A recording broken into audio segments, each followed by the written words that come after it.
2,5 oy oldin bularni oldilariga kelgandim operatsiyaga, chunki Asherman sindromi bo'ldi menda. Endometriyani o'smasligi, bundan tashqari follikulalarni sifatsiz, soni ko'p edi. Ularda birorta dominant follikula yo'q edi. Qancha harakat qilsak ham umuman soni kamaymadi follikulalarni. Qaysi o'ziga borsam hammasi 2 shoxli matka sizda, mana shunaqa deb aytardi. Ko'pchilik даже bu 2 shoxli matka bilan qiynalasiz ham derdi.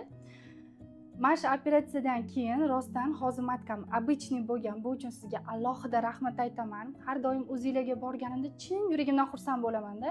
Shunaqa xursandchilik, ayniqsa mana kechagi o'ziga borganimda ikki tarafingizda ham follikulalar juda ham chiroyli yetilib turibdi deb, ana doktorlar meni ustimda gaplashyapti-da, eshitib o'zim xursand bo'lib ketdim. Shuning uchun alohida sizga rahmat aytish uchun ham keldim. Ham qayta ko'ring, ham rahmatlarim. Ilohim charchamang, mana shunaqa patsientlaringizni duolarini olishdan charchamang. Rahmat aytaman kattakon. Hech qachon kasal bo'lmang.